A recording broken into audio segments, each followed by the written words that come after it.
And welcome everyone to another exciting adventure on Riding Through the Unknown. I'm your host, Michael, and today's guest I want to share with everyone. I had the privilege of meeting, this is the first time we've actually met face to face, however, but she is going to be on Summer Daze Conference on June 13th, which is the second one of Gina Virginia Casella's little set of conferences that she's putting on for everyone. And so I was on the first one, Promise of Spring. And so it is my distinct honor and pleasure to present to you all one of the upcoming speakers, the one, the only experiencer extraordinaire, Missy Hill. Thank you so much, Michael, for that introduction. I love that. It was great. I love You're your music welcome. beginning. Yeah, that was great. Thank you. That comes from my cousin. He did my intro. Oh, he did a great job with that. Yes, and so why don't you take a moment and share with the audience a little bit about you and what you're about? Okay, where do I start? I usually always start with part of this I'm going to talk about on Gina's conference, but I always start about the day that changed my life. I mean, there was many days, but there was the certain day that stands out, the day that I decided that I was going to go to truck driving school and be an over-the-road truck driver. I gotta say, I am loving that because you don't hear about a lot of truck drivers that are like, I'm excited, I get to do this and, do that. And a lot of them are like, yeah, I travel, but I don't get to do anything fun with it. Right. Yeah, exactly. Well, it did get to be a little bit rough and a little bit not so fun, but the day that it happened, I was actually camped out because my husband was a truck driver and worked for a company called Holox we were in Winder, Georgia at the time, actually staying at a campground called Fort Yargo. And he was delivering, in a tanker, liquid gases like liquid oxygen, nitrogen, argon, things like that. So the oxygen would go to hospitals, the nitrogen, they use nitrogen for a lot of things that they have to pack things with nitrogen. And there was a day that I was just playing with the Rand McNally map because this was like, what year was this? 2000. Okay, so I have the old Rand McNally map, playing with the Rand McNally map with my pendulum. I'm kind of just going like what I'm wearing around my neck, looking at the four corners, looking at the United States, looking at where I-40, the corridor of, Utah, Colorado, Arizona, New Mexico. And I kind of heard an audible voice and inside my head at the same time, you are going to go over the road and do grid work. And then I happened to go outside with my cat Soda at the time, who was the predecessor to Arthur, his partner in crime, but she's on the other side, the female version of who you just saw. Her and I were outside and took a hike, and I saw this man who was wearing the glove and doing falconry. He had the falcon or the hawk flying around, and then I'm kind of like getting the idea, what am I being shown here? This is like me getting a bird's eye view of looking down at these grids on the of the United States. And when we did that whole thing, both of us, Ron and I, have both been to 48 states. All four. Well, actually, the only state we haven't been to is Alaska, and the only state that Soda didn't get to was Vermont, because when we went to Maine, we didn't go through Vermont. But my husband had been to Vermont before, and so have I. So we've all been to the continental United States, Puerto Rico, and Hawaii. The only place we haven't been, both of us, is Alaska. But I never made it to the island of Kauai. So that started it for me.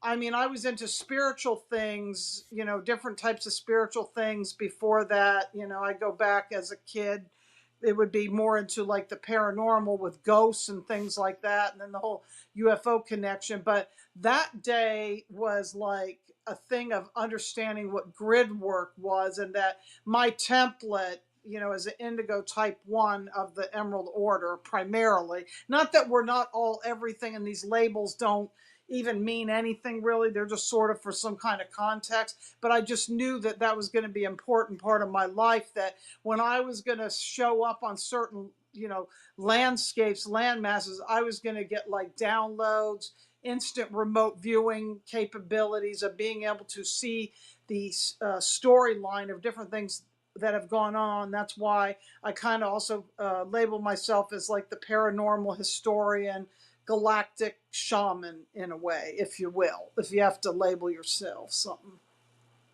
Right. Well, yeah, that's very true. And one thing I'm kind of curious about is being the truck driver.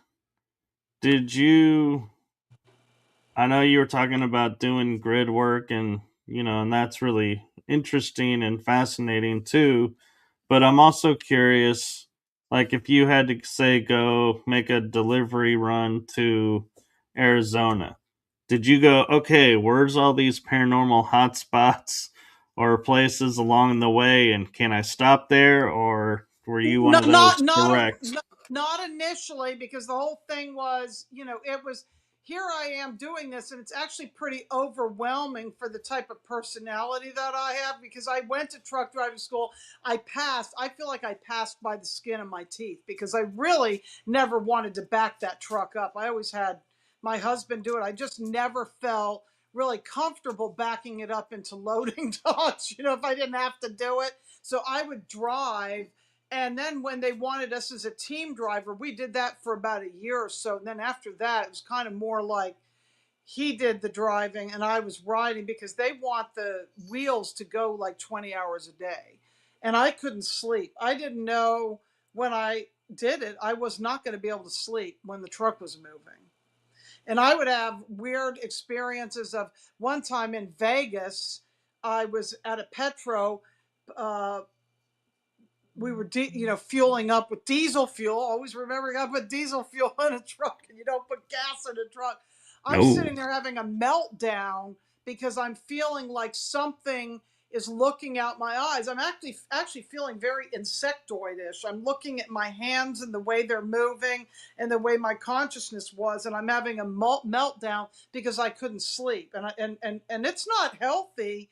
I still think about this today. Are these truck drivers getting good sleep, or are they not getting good sleep, and good exercise and food? So there's a whole thing. So it wasn't all fun and games. That wasn't it. But as far as the paranormal hotspots, you begin to learn where there are places that are of interest. Like when you say Arizona, going through Arizona, what do I think of first besides standing on the corner of Winslow, Arizona? The song, I think Yeah. of Meteor Crater, because Meteor Crater is like, I mean, totally amazing to go there. That's a place where they possibly, Stanley Kubrick and his crew could have possibly filmed the moon landings. That's the way it looks. It looks like Mars. So when you go there, that's the first thing you think, like, oh my God, everybody says, the moon landings are fake. I mean, look at the moon landings. I don't want to necessarily go down that whole thing, but look at the pictures and look at Meteor Crater, and it could have been filmed there. It really could have. It is so quiet that it becomes loud. And what did I do with that meteor? Because I had a piece of meteor. Oh, that a friend gifted me. This type of meteor is just like what is in Arizona, and it's heavy. This thing's heavy. It is tiny, but it's so heavy. So when you go there, it's amazing. And what's interesting too, I remember there was like the first thing we noticed, there was like this plastic alien looking out this window. So here we are pulling into the parking lot, and there's a plastic alien there. And Soda used to, and see, all this is things that I want to be in my book, that is like Through the Eyes of a Cat, seeing the world as through the eyes of a cat, the Soda Chronicles, where Soda is actually looking out the window at this plastic alien. She sits in the truck, we leave the air conditioning on, and then we go in and do our thing. So we start to find these places. We find these places when we're over the road. I find, when I'm on the Great Salt Flats in Utah, again, like very sleep deprived, standing there and feeling, oh my God, there's mummies here somewhere. There's mummies were buried. Why am I getting a connection between Egypt and Utah? Well, then as I start to research that and listen to people like David Hatcher Childress, the the waters weren't a barrier; they were a way of travel. And even in little what they called Little Egypt, which is off the Mississippi River in southern Illinois, they found Egyptian artifacts. And Joseph Smith from the Latter-day Saints was highly obsessed with mummies and Egyptian artifacts. So that's how my paranormal unfolding began, kind of also like going to a place like Manassas. Okay, I didn't know where we were in Virginia. We went there to and these aren't in any certain order, they're just randomly coming in. We are going to a Starbucks. We want to go to Barnes and Noble and Starbucks, because back then, brick and mortar stores, people weren't ordering on Amazon, things like that. I was actually trying to get the Lost Book of Enki. I did find it. I'll tell you that afterwards, because after listening to like Art Bell and George Norrie on Coast to Coast, we were big Art Bell, George Norrie fans, because we would listen to them to keep us awake in the middle of the night on XM radio. So Right. that's what kept us going. So here we are at a Barnes and Noble, getting our coffee. Decide, oh, it's really pretty behind this Barnes and Noble. Let's just go ahead and take a walk. Why not? We find some hiking trails, then don't even know where we are, and then find out where we are after I was standing on a grave, like a mass grave. It was like this round area that looked like just like round. I said, oh my God, I told my husband, Ron, feels like a bunch of dead bodies were buried here. Well, we go back into the Barnes and Noble, and guess what?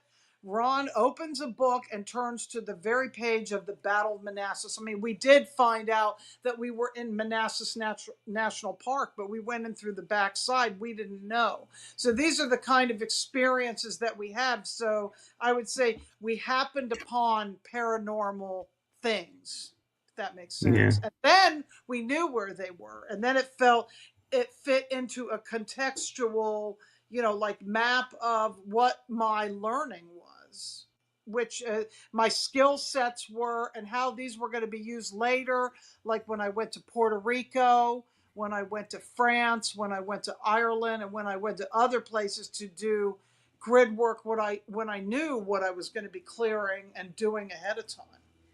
But back Yeah, then I didn't and have any idea. yeah, and what's interesting is like, you say like the Battle of Manassas, and a lot of people may be sitting there going, what's the Battle of Manassas? Because it was also known as the first and second Battle of Bull Run. And Right. people Yeah. will recognize that name and go, oh. And so, yeah, I find it kind of funny in a way where you can have two people talking about the same thing, but they're calling it, one's calling it by its official name, the other's calling it by the nickname it got, and they don't realize they're talking about the same thing. And you're like, you are, and they're like, oh, well, that's cool. That's because I remember things more, not from the scientific book terminology, but from going there. That's how I remember more, because I'd have to make notes to even remember that it was the Battle of Bull Run, because I don't remember. But I do remember reading about certain things later, especially when, I was going to put together this grid work and Charleston, South Carolina, that didn't really happen because I'm actually right now I'm stationed. Here I have to say the word like because I feel like I am. I'm stationed in Edisto Island right now between two military bases. I'm between the Air Force, which shares that base with the commercial airport, and to the south of me, not far as a crow flies, is the it's called now I forget what it's called. Well, the town is Beaufort. It's called Paris Island, and it's the Marine base. Oh, yes. Yeah. And I felt that energy in the water, the sonic. I see Tiffany's in the audience. Say hi to Mm. Tiffany. Say hi to Wizard Whitticus. I saw those two because I do see the names pop up. And And Julia Julia. Interhaven. Yeah. So, yeah. And so I'm kind of curious, a little bit of, when you're doing the paranormal, you call yourself a paranormal historian. And I love that because that's one of my little side project passions too, is putting, history to the events and, tying stories together that way. And I'm just kind of curious, when you got into the paranormal, was the history of it alongside it, or did that come later to where you were like, hey, I need to tell the history of this place, not just that it's haunted? Yes, that probably came later. That was an evolving thing, but also I recently, well, until recently, I was doing something called the Biltmore Village Mystery Tour, which is part of Joshua P. Warren's Haunted Asheville. If you know who he is, he's a regular on Coast to Coast, has his own podcast, but been a good friend for years because I'm from Western North Carolina, so that's where we met and things like that. But when I started doing that, I mean, even before that, the history became important because I'd learned the history of a place that I went, and then I would see how the history would sort of correlate with why uh, the place was haunted or certain thing. Like, I'll give an example. One of the stories I tell, like with Gettysburg, I've never physically been to Gettysburg, but we have to look at why do people get photography on night vision of soldiers walking through a field, and you can still see that imprint of the soldier walking, because I look at it as it's like a groove in a record. It's a record album, and it's like a skip in the record, and that thing plays over and over again in the timeline because there's so much trauma, and trauma breeds a holographic memory, I feel, in the area that it is. So the reason for, like, with my Biltmore Village Mystery Tour, one reason I have not been able to do them again is because of the devastation of Hurricane Helene. Hurricane Helene, originally part of the trauma in that tour in the Biltmore area, which was, part of the Biltmore estate. George Vanderbilt, who built the Biltmore estate in 1895, I think it was completed. I have to actually look at my dates again. But his lawyer, Samuel Reed, actually owned that property first, like the 22 acres. That's the Biltmore, that's not on Biltmore property, that they call Biltmore Village, where my tour was, that has, restaurants now. There's a place called the Appalachian, what do you call it?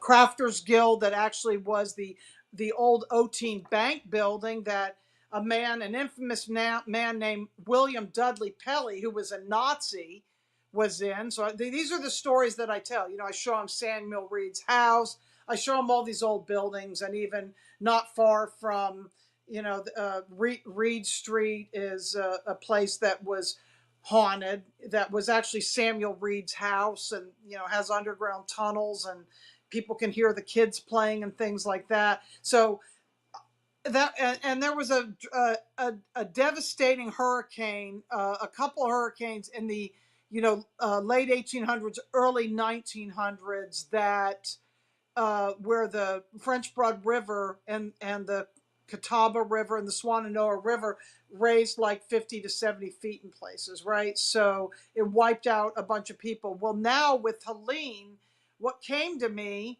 is those ghost stories, because it would have been 108 years since the last like reset in 2024, because Helene came through. I think it was September. I don't know, remember the exact date, because I wasn't there. I was actually removed and back in Edisto.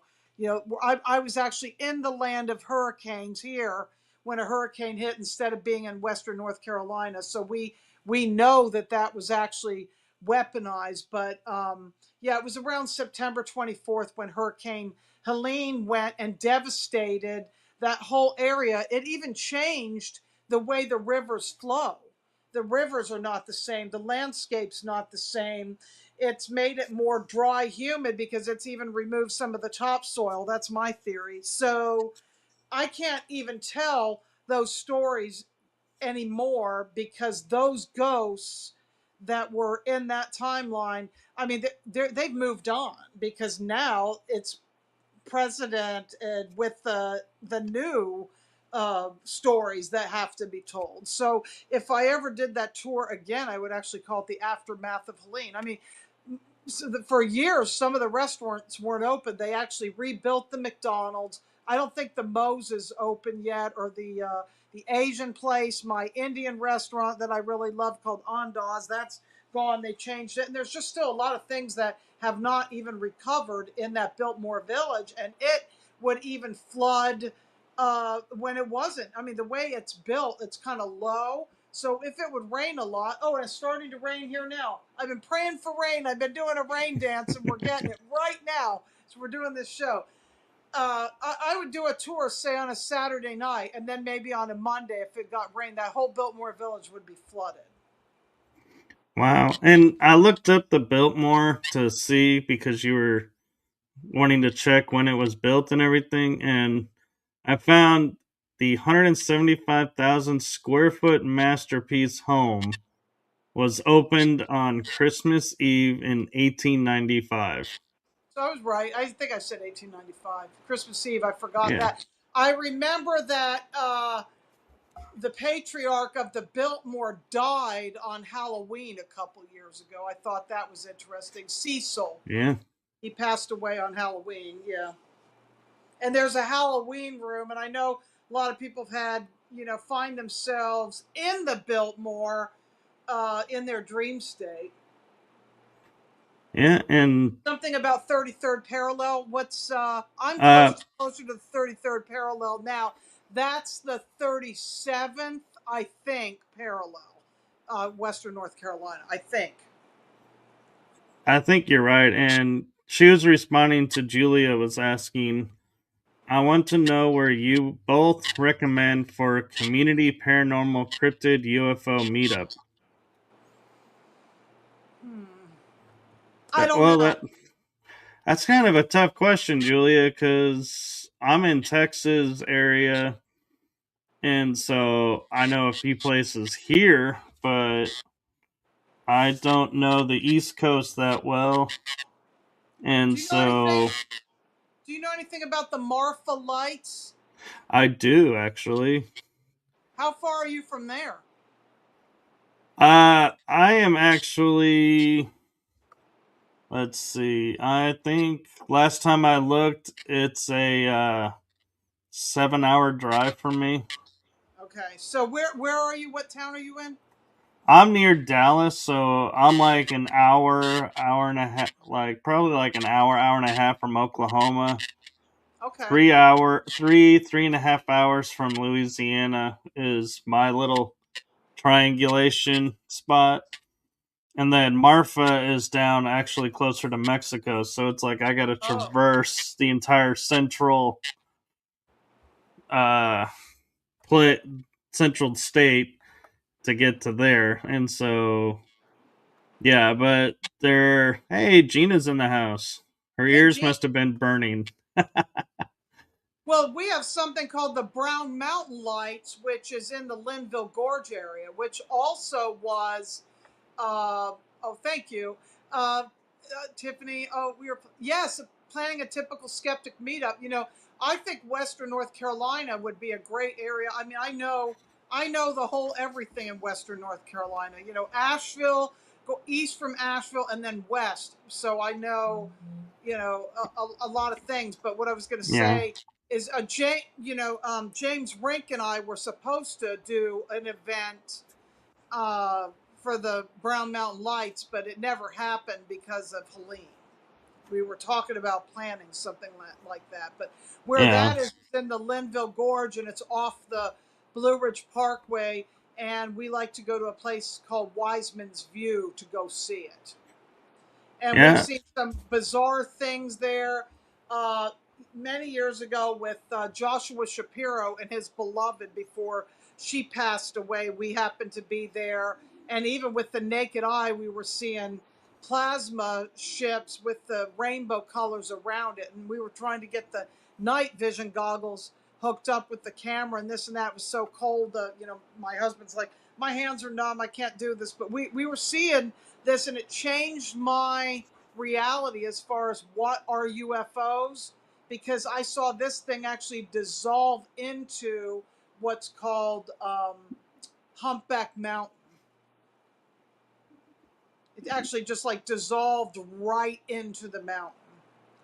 And I Wow. know where the roads are up there too, because you can tell what's a car, you can tell what's a campfire. This footage was actually used by I know Joshua used it on his camera. The other Joshua, it had been featured on Weird or What with William Shatner. I showed some of it in the movie called I Saw the Light uh, that I was in. So yeah, this footage was some great footage. It's not easy to get good footage of anything, and now it can be faked. But that was back in 2009. So Right. people weren't faking things. And the other weird things that I saw up there is when I had Google Map on my phone, I would look at a star and then it would start moving. I would think, oh, stars are not supposed to move, but I'm looking at it says it's Spica or Spica, which is in the constellation of Virgo, and this thing starts moving, and stars don't move. So if I wasn't convinced at that time, one time when I was in my hot tub, when I was in Fletcher, I was sitting in the hot tub, just me, no night vision, looking up at the Great Dipper, which means the bear. It's the big bear. There's the big Yeah. bear and the little bear. And Ursa four of Major. Ursa Major, right. Thank you. Ursa Major and Ursa Minor. I'm looking up, and four of those stars are just gone. Gone. Like, what? How is that possible? What? You kidding me? What the? And I get my phone out, and everything on my map is screwed up, like Polaris and where it is. And I said, this must have been some paranormal event because this doesn't happen. And then that changed my mind to what we're looking at. Stars may not be just fixed objects in the sky. What are, oh, and then if I wasn't convinced then, if that didn't convince me, before this house was built like 5 years ago, we were in Walterboro staying at a hotel, a Baymont, and we got back there. It was so hot, summertime, miserable, humidity. I want to be in the pool. I want to be in the pool so I can be cool. And it was a crescent moon. And one night the crescent is one way, the other night it's the other way. And I'm like, how does that happen? And that's around the same time people are getting pictures of two moons, two suns, all this stuff, talking about Mandela effects. Why do we have a white sun now instead of a yellow sun? Yada, yada, yada. It's very true, and we are jumping timelines, and there, uh, we think about as we're jumping timelines, just noticing like you're saying, a few Mandela effects, like the sun. We don't. And we only look at really what we are experiencing here. We don't really pay attention to what's happening to the stars and everything out there because, I mean, we could be like, we're in a timeline now where we have a white sun. Well, we used to Right. have a yellow sun. Or, heaven forbids we end up with a red sun, at some point jumping. But I often, though, also have to wonder because science tells us stars are light that, the source of is gone. So we just haven't seen them burn out yet. And so, like you're saying, three of the stars of the Big Dipper just disappeared. Did we jump to a timeline that was further in the future where those had shown being burned out? And it's like, but how would we even prove that? And one of the things that confuses me all the time is the moon, The moon. because it'll be up during the day, which boggles my mind because it was always the night star. The sun was the day star. Now they're both in the day. Or you'll just have the sun and the moon is gone, but then the next day it's back, and it's like, what was so unique about this one day in between that the moon disappeared? Right. Or you see just like a little sliver of the moon or a piece of the moon during the day and it looks fake. It doesn't look real. It looks like somebody just put it there. Doesn't it look that? Yeah. What is Whitaker saying? Things are not. Things are not what they appear to be, even common things. I agree with Yeah. that. I agree with that. And back to the question of where do we meet up? So I was talking about this area of Western North Carolina. So I have two things that I, I know the areas pretty well. The area surrounding, Mount Mitchell, and actually there's a place near there which is an observatory now that I found out that people can go up there and do a sky watch, and you're allowed to do it, and it's a dark sky. It's very difficult, and they have a planetarium and stuff like that. It's very difficult to find a really dark sky anymore without light pollution. It's almost nearly impossible. So, there's that area of Linville where the caverns are, the Brown Mountain Lights, Linville Gorge, which is beautiful hiking. And then there's also in the Pisgah Forest, which is where the Pisgah Astronomical Research Institute is, which is called Perry. And my husband made a delivery there, and there was some weird stuff going on there where a guy thought he saw like a UFO around the size of a Volkswagen or something like that. We went up there, Right. the weather was terrible, and we didn't actually see anything. But what we did see is that there's seismic activity under the ground, and that at that time there was a tunnel that we went in. So, and then I started having dreams of underground bases and all kinds of things after going in that tunnel. It's like the first time going in that tunnel, memories came back. We went there a couple times, but the other time when I brought uh, Joshua and his wife Lauren there, that's P. Warren, they didn't let us go in there, and they made a big. I'm like, can we go in the tunnel? And they made a big hoopla, like we don't allow people to go in there anymore. And I'm like, oh, well, what's going on with that? Isn't that interesting? This Yeah. place is like a leftover outcropping from the Cold War, and it also ties in with the Judaculla rock and Judaculla the giant story that I tell, because where it is, it's off of, you would take Highway 215, which goes down from the Blue Ridge Parkway, or you can take 276, which goes through Waynesville, goes through Brevard, and go up the Parkway, and goes, and 276 goes past a very famous waterfall called Looking Glass Falls. The fish hatcheries there. There's another place called the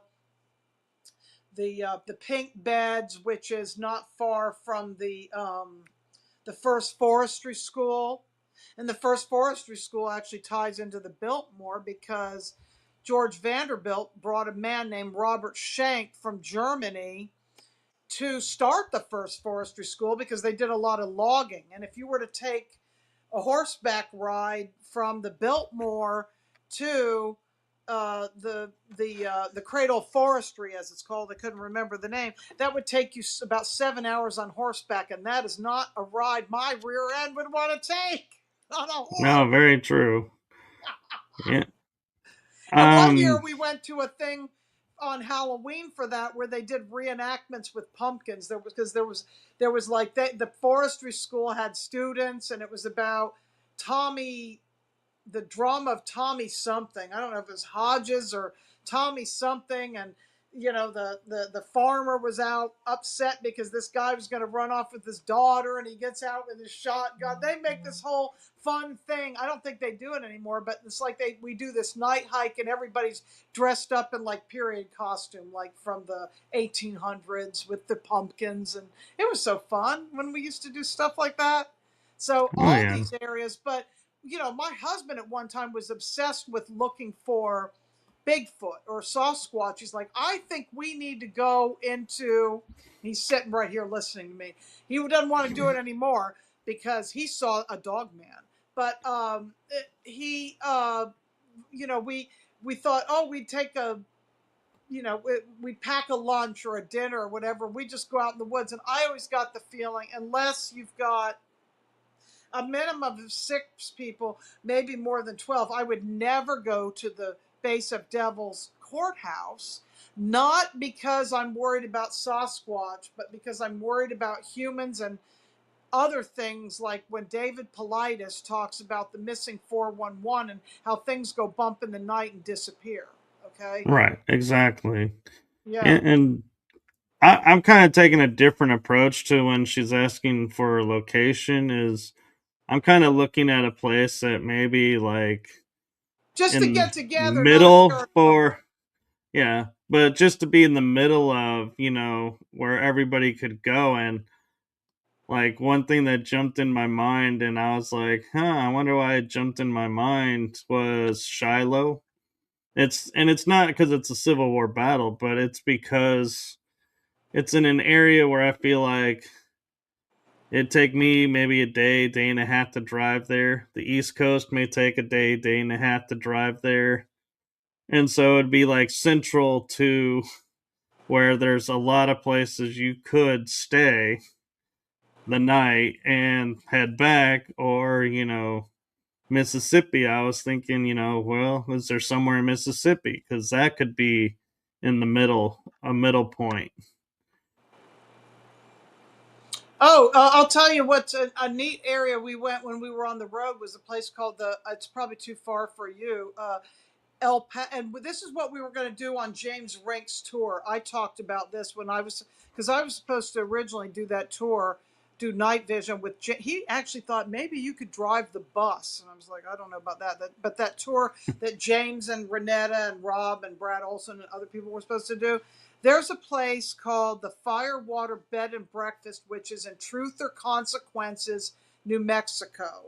That was really, really cool. That has like the water piped in. So it's not, I think it's like an hour, probably 2 hours from El Paso, but El Paso is probably pretty Yeah. far north for you. I don't know how far that is. Smoky Mountains, that's where I am, Tiffany. I mean, Appalachia. The Smoky Mountains are more Tennessee, which is like the Gatlinburg area, and that's neat. That area, Yeah. there's That, caves over there. There's in the eastern part of Tennessee and western North Carolina. You've got that Forbidden Caverns. I actually have to go to. I haven't even been there yet, but we like to do the aquarium when we go to Gatlinburg. We love the. yeah.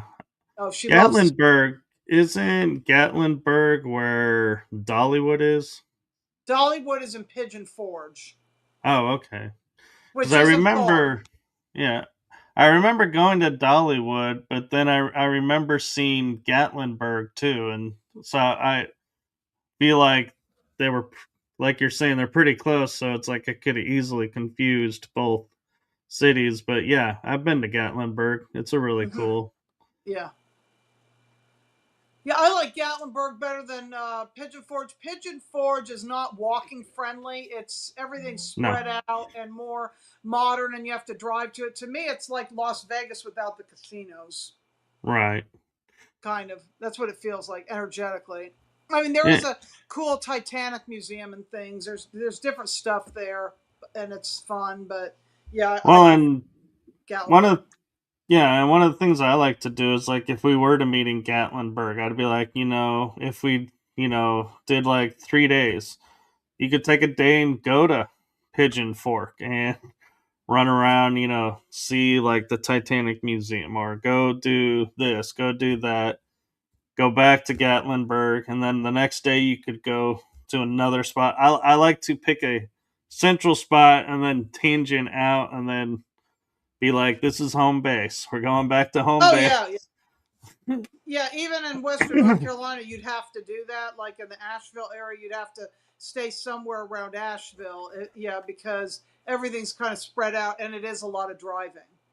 But yeah, the Yeah. Gatlinburg area, and then there's a lot of different areas. So many possibilities. Yeah. Hey, Christy's in the house. Hey, Christy. Yeah, where she is pretty neat too because she's not far from Hot Springs, Arkansas, which was that place was very powerful. Going to Hot Yeah. Springs, Arkansas, that was really cool with the water there. I found just the town so interesting, and what I really loved, they had a Zoltar in the middle of the town, and that thing, I mean, it made me think I need to buy a Zoltar machine and put it like in Gatlinburg or somewhere because I think it would make a killing.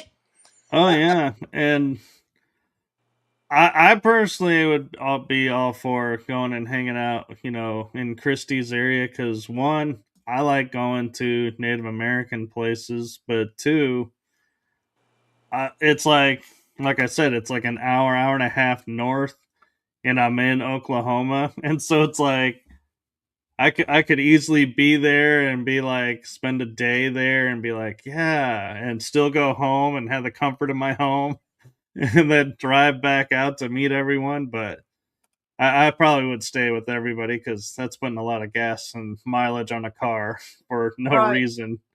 But Yeah. I had that option, and I like options.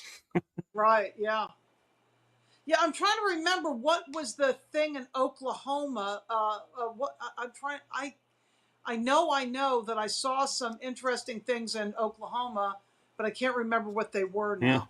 I and remember there was actually a junk food uh, burrito place that I liked. I mean, it was better than junk food. I mean, it wasn't Taco Time. Taco Time was the one they made these vegetarian burritos. This was in Wyoming, and they put sunflower seeds. It wasn't Del Taco, but Christy, if you know what I'm talking about, drop it in the comments. The Mexican place that's like a Moe's. We have what's called Moe's, like Welcome to Moe's, or there's Chipotle. Yeah, yeah, that's the one that we have we Chipotle, but I am seriously, I could cry right now because I have been to Broken Bow like seven, eight oh wow. times doing investigations. And if Christy was in that area, I'm like, oh my God, I could have, like, we could have hung out several times over because it's like a 3 hour drive for me to get to Broken Bow. And I'm like, ah, I was there. We could have hung out, and I didn't know. And it's like I could kick myself for not asking, where, I'm in this area and checking in. I never went there. I'm trying to remember where was the whole Bonnie and Clyde thing. Was that Oklahoma or is that somewhere else? I'm trying That's to remember. Louisiana. That's Louisiana. And What? I finally got there last year in April. I went to the Bonnie and Clyde Ambush Museum and the actual spot. But Okay, I'm trying to remember. There was something that stands out about, or was it Kansas? Ron, do you know what I'm thinking of? Where was that stuff that had that like I don't know, all those figures that were really tall, and it had like the old like soda fountains, and it was like a pharmacy, but it wasn't a pharmacy, and it wasn't Bonnie and Clyde, but it was somebody else like that. Come on, think of the name. Maybe it wasn't even Oklahoma. Maybe it was another state. Oh my God. See, this is what I'm still trying to do is download all these memories. I got to get all my pictures out that are real pictures that were before, the digital cameras. Actually, some of my digital cameras that have my SD cards with a lot of pictures, those are just gone. It's sad because my cat Soda was like snowboarding. It's not like Yeah. snowboarding on like a thing that a cat could do it on, not a real snowboard, but like it was like a sled thing that kind of looked like a snowboard, and she would just do stuff like that. She was great at Yeah. that. Yeah. But it's interesting you're talking about like those statues because I recently went on a day trip to Bowie and St. Joe, which are small towns near where I live. And I had been to St. Joe once before, but when we were driving there, a friend of mine was, nice enough to drive. And we pull over, and I'm like, "What is this?" He goes, "Look at the field." And I look out, and there's like five little um, Beetles, old cars, the Volkswagen Beetles, Oh and wow. a bunch of like art, and it's just randomly placed out in this field. And I was like, "This is so cool." And so I'm taking all these photos, and then I realize the whole land is designed for artists to put their art in, and I'm like, that is so cool. And I love finding spots like that, and going because we live in a world where it's like all we see is concrete and houses, and to go and see open land is one thing, but to see open land with like art that blends into it is really cool. And so yeah, I mean, that's part of the thing that I love too is stopping off at little places along the way. And so I'm notorious if I'm hosting a paranormal event, and I know this is going to sound horrible, but I am notorious for arriving late because I will stop at cemeteries along the way and do little like mini walk around, check out what's there, make videos, maybe do some recordings. And I'm like, yeah, I should be focused on, people are waiting on me and expecting me. And I was like, yeah, I'm sorry. I can't help it. It's like, I just got to do it. But You know what comes to me? The word Casa Taco. Maybe that's it. Dodge City. Where is that? Dodge City is up, I think, in the north by the Dakotas, I think. Is it? God, I'm not remembering where this place was. Okay. Yeah, there's so many. There's so Let many me of these see. places. I think I don't Dodge. want to. I don't want to go to leave my screen unless I get my phone, which Oh. Oh, actually, I stand corrected. Dodge City is in Kansas. that's it. Okay, so there's something about I think Bonnie and Clyde might have been there. Dodge City, there's something extra weird going on there. I'll tell you another place that was kind of a weird place that we went to was called Hannibal, Missouri, which is the Mark Twain Museum was there, Sam Clemens. And what was weird about that place is the wax figures looked like they were coming to life. They looked like they were breathing. Like maybe people created their own tulpas and these wax figures looked alive. There's just something creepy and paranormal about that whole town. It's a really cool town, but that Yeah. museum's more. They do say that Bonnie and Clyde operated in Kansas, and so there could be. Oh, in Hugoton is a Bonnie and Clyde grill, Okay. which Well, there's a lot of these is. places we went to. We just happened upon found a lot of places like this. We went to Graceland. We didn't know. about Graceland, which is probably really not that far from you because that's Memphis and there's a giant pyramid there. That's interesting because going to looking at Elvis's grave, it feels like Elvis is alive, even though I'm convinced it's more of an egregore that people have created. Okay, Yeah. yeah, a lot of cool ghost town stuff. Yeah, a Yeah, lot of we do. yeah. And Christy was talking about Hachatown, which is right next to Broken Bow, Okay, and got great food there too. oh, that's great. Yeah. But Yeah, going west was so cool, really cool. We have some friends that have a museum too called Castle Dome Museum. It's an old mining museum town in Yuma, Arizona. It's like they put together that whole museum. Tiffany's saying she's bringing her Oh, karaoke machine. okay. I'm all about that. I do a lot of karaoke, and I got my guitar in the corner here, over here. See, so yeah. Well, I will totally confess that you will not see me up on the karaoke stage because I have been noted as probably one of the only few people to ever be in a church choir and asked to leave the choir. Oh my God, I really? actually got kicked out of church choir. Okay. So that tells you how good my voice is. Tiffany and I can get up and do a duet.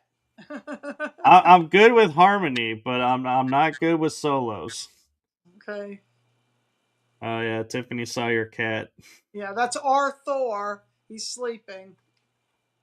He's having it rough. See that? It's a rough life. Being a cat. It's rough. He's totally spoiled. Oh yeah. Yeah, well, I've find a place. I mean, I'm game for anywhere could be a good possibility. yeah. You know? I mean, the unfortunate thing is with picking a place in Texas, it's like or in the South that's central to like where we are. That's great for us, but anybody like Canada or the Northwest or the Northeast, they're like, we're out. That's too far to drive. And so there's always going to be Yeah. someone who's going to say I can't because it's too far to drive. And so you're going to have people not being able to make it. So I would say, Julia, what you got to do is if you're looking, you may need to look at doing regional sleepover parties because like I can tell you going to Alaska, I'm not driving to Alaska. That's like 3-4 days just to get there, and that's too much time to drive.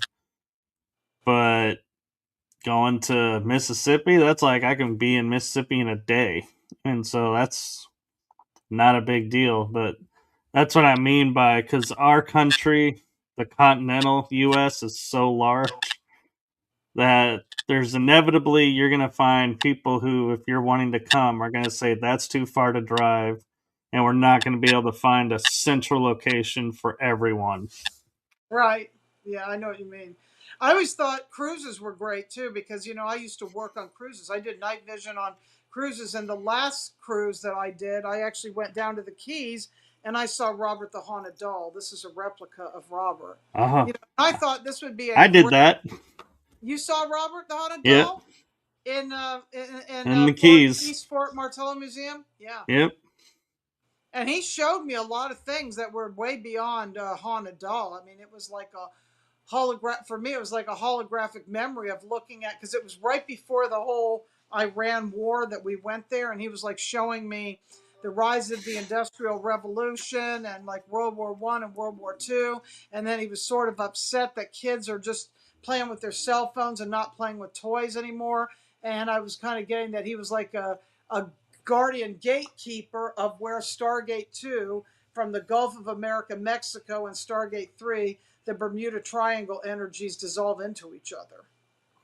Because he's right Yep. at that point there. It was kind of very interesting. It was pretty cool. I didn't have any negative experiences, and he said, if you have fear, that's what you're going to get. So if somebody is fearful, they're going to have an experience that, they're going to manifest fearful things, and if not, and you believe it's good, then it's good. So it was great. And what was cool about this is because on the Margaritaville cruise, you could actually have a thing where you could go see Robert as one thing, and then there's another tour you could do where you could go to Fort Charlotte in the Bahamas, which is connects in for me with my Bermuda Triangle work, that connects into what I did in Puerto Rico, as well as the whole thing with Charleston. Because actually, with Charleston, I was putting together, it was going to be boots on the ground grid work going to Fort Sumter, where the first shots of the Civil War were fired, and ending up Yeah.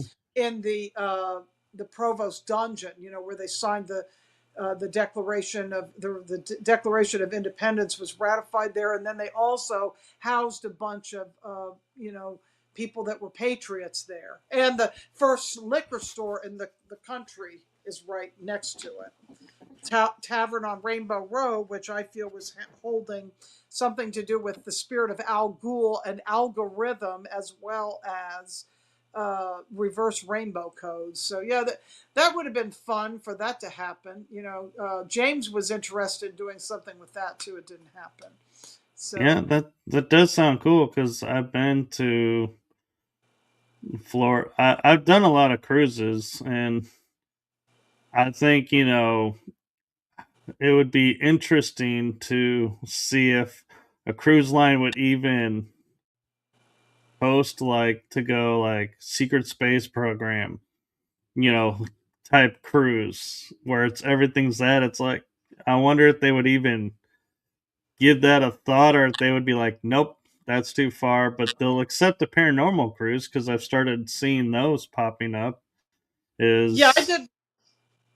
Yeah, I did one called Conspiracy, SEA, and Laura Eisenhower was on that. That was way back, and a bunch of other people.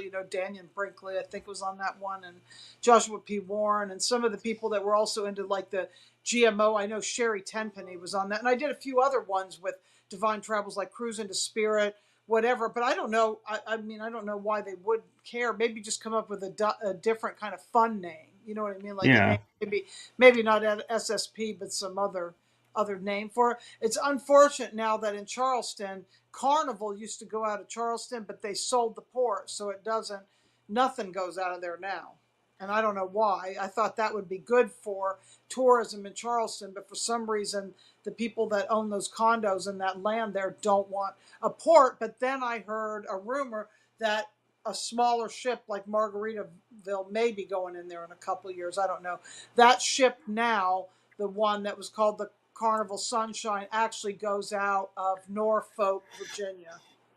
yeah. Well, Carnival, last I heard, and I've been hearing a lot lately, is they're having hard times with their reputation because they're the party ship.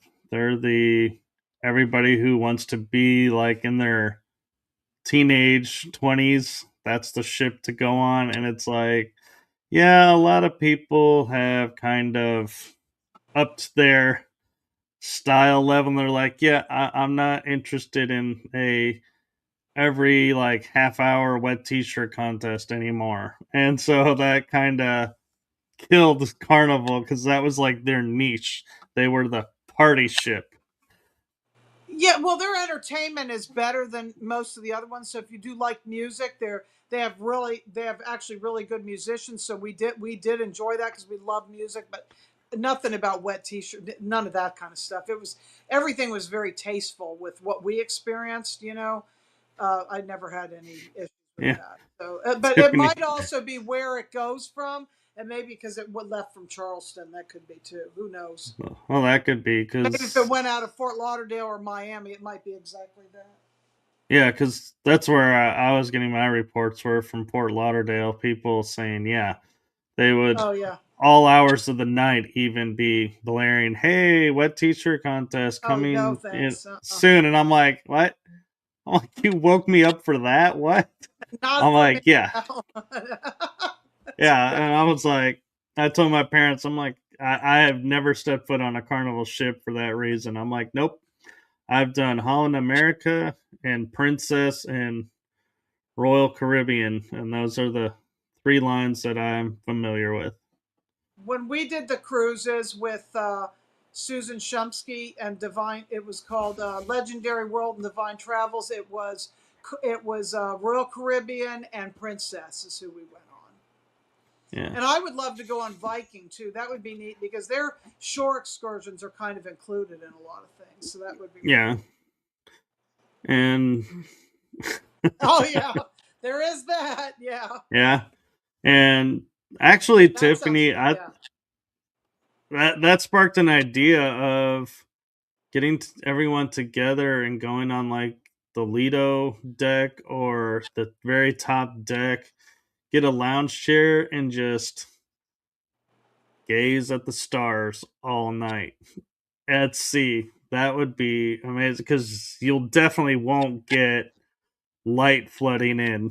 There is and I did the night. See, I have third generation night vision equipment, and I took people. And one time, because there was a hurricane, we actually had to skirt the shore and be near Guantanamo Bay, and that's where I saw this one mothership type of craft, which I think is military, actually giving birth, I say, to three other craft that shot out the other end of it at once in a formation. So, yeah, Yeah. you know that's what it was. And And when I was in the bathroom, because I had to use it when I was there, and Ron was working with the night vision, one lady said she saw a bunch of orbs, orange orbs through my night vision, but I didn't see that. yeah, Yeah, we were communicating with lightning and doing all this kind of stuff, like talking to lightning. It's like we would say something and the lightning would echo us off in the distance, and we were doing all this weird stuff. It was very interesting. It was a great time. yeah, it sounds like it. And talking about hurricanes, it reminds me that when Hurricane Sandy hit, the tail end of it in the Atlantic, I was on a cruise ship and we sailed right through the tail. And Oh my God. that was the most fun I've ever had on a ship because you'd be sitting there and you could see the sky, and then all of a suddenly it would be like all water, and then it would be back to some of the sky. And it was like, oh man, that was so cool. And the waves would be like crashing up to like the sixth deck, which is really high, and you're like, oh, I'm glad I'm inside. Did you get sick at all, or did anybody get sick? There were some people getting sick, but I didn't. But when I was on the one Princess cruise ship I was on, they let somebody on that was sick, and the whole ship, the whole week was quarantined, and everybody had to stay in their rooms, or Oh, you had to wear oh, that does gloves to sound go out bad. and Oh, about. And I was like, oh. yeah, we were like, this was our one and only experience with Princess. And I will say, to me, the funny thing is the highlight of that cruise was you could turn the TV on and you could watch 24/7 Love Boat because that was the ship that was used, and I was like, that Oh was their yeah. claim to fame. And so I was like, I was well, on you know, that I get ship too. I've been on that yeah. ship too. Yeah. So yeah, it's funny, but the Royal Caribbean, when I was on that one, my ex girlfriend, she I think I embarrassed her because I had never been on one, and I'm used to promenades where there's a hallway and everything. And I walk up, and I'm like, my jaw drops, and I'm like, this promenade is 3 stories high, and it's like a city street being put inside a ship. I'm like, what in the world? And she was like, "What?" I'm like, "You have no idea. This is not what I have ever seen before." And so, yeah. Oh, I remember going to Senior Frogs Oh in yeah, Senior Cabo. Frogs, right? Yeah, I went to Cabo. Yes, yeah. I went there mainly for Wi-Fi. That's why I went there because you don't have any Wi-Fi on the ship unless you buy it. So if you Yeah. go somewhere like the last time we just went to Starbucks to get Wi-Fi. But you know, Rob is interested in New Orleans. I know Tiffany is in San Antonio, so I'm just trying to think. Christy is in Oklahoma. You're near Dallas. Is that the I-20, I-35 corridor? Is that what that is? No, that's the well, for Christy, For you, I Tiffany, and mean. I, it would be yes, For but you, it's to I-20, right? You're off yeah, I-20. Yeah. I-20 and I-30, yeah, we're around those two. But New Orleans, we would have to go down to I-10, and That's I-10. That's right. Yep. Yep. Mm-hmm. Yeah. so I want to take a sidestep for a second Yeah. because we do have a project that we're working on, and I do believe Julia has mentioned it. Is you have some memories of the SSP, and we've kind of hinted Yes. around it. So, what? How did your memories get triggered, and what do you remember? If you Okay, can share. well, originally, the first triggering of my memories is when I went to that place called Perry, the Pisgah Astronomical Research Institute, and I also think something about meeting Laura Eisenhower in 2012 when I worked the what was it called? The Star Knowledge Conference. And even before that, because Laura was actually a guest on Speaking of Strange, which was Joshua P. Warren's podcast at the time out of Asheville. And when I heard her voice, I said, I know her. And then I actually found her in the energetic synthesis community, Lisa Renee's community at the time. I knew she was in there. But I started having these dreams and my funk. And then there's some other things that I can't necessarily disclose on here right now because family members are involved in this timeline in certain things, like military and, working Right. for stuff like that. But, and stuff with my father that went on. But I just started having memories that I was in underground bases and I didn't know if I was having things done to me, if I was just watching it, if my consciousness was being pulled out of my body, because I didn't understand about that they can clone any part of you, that they can extract your consciousness and clone you, that they can take you through a window or take your astral body. You can be asleep. It doesn't have to be your physical body, and they can reanimate you somewhere else. I didn't understand all this stuff, but I know that as a baby, I had my eggs taken. I'm not going to say how or what. I don't want to get gross. When I was 10 years old, it happened again. I was actually in Oklahoma. I have memories of something coming through the window, and my menses started like at 10 or 11 years old the next day in a really bad way after being on an Air Force base because my dad has a cousin on an Air Force base, and Christy knows the name of that base, and I can't remember the name of it. So I had all these pieces and parts, and it was really even lately when and seeing certain shows like Altered Carbon and uh, I'm trying to think, even like Spider-Man. Like I remember Spider-Man and seeing the black goo, or just a bunch of Twilight Zone. It could be anything with show. Oh, Tinker Air Force Base. You know, just all these pieces and parts where they disclosed it. And I had a guy on my old show because I had a channel that I started in 2012 for Star Knowledge.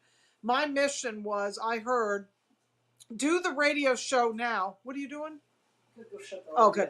Uh, do the radio show now, and I'm like, how do I do the radio show? Well, I learned how to do blog talk. It's like my guidance came in, taught me, and I had a show on Blog Talk Radio, and I had to just interview everybody. I had to interview everybody that was be at the conference. It was like, it was Laura Eisenhower, it was Grandma Chandra, it was Blue Star Eagle, it was Chief Golden Light Eagle, just everybody I knew. It was August Worley with his paradigm instrument. And then it started being a lot of other people, like I had Peter Moon on my show. I had Tim Beckley that's on my show that disappeared. Just all these different people into paranormal and, the Romanian Sphinx. Peter Moon, if you don't know him, he wrote the Montauk books because I knew, I will say this, my father was involved with Montauk somehow. I'll say that much. He's from Long Island. So, and he didn't have memories, and I was getting the memories of what he was going through before he actually went through them. But when I interviewed this guy Og Telez, okay, and I actually sent these interviews to Julia, and I'll send them to everybody else. It's just I couldn't. I don't know how to upload stuff to my channel. I need a technical person. Anybody want to reach out and help me with technical stuff so I can get my book written, I can get all this stuff done. But he was sharing things about cloning. It's interesting that he even brought up Orphan Black before I knew about it, because I just listened to this show the other day. But yeah, it was just like these weird coming memories. And what I had a memory of the other day, something after watching Tiffany and hearing Tiffany's voice, a memory flashed of me as a dolphin and remembering exactly what happened. I wasn't necessarily a dolphin, I was a human, but they extracted my consciousness somehow, put it into a dolphin body to have me go around remote viewing and doing things underwater as far as the underwater sea program. And I've always known about that they've weaponized dolphins, and I felt sorry for them, because when I think I might have been in this program was over probably about 25 years ago, is when I was actually in the Keys.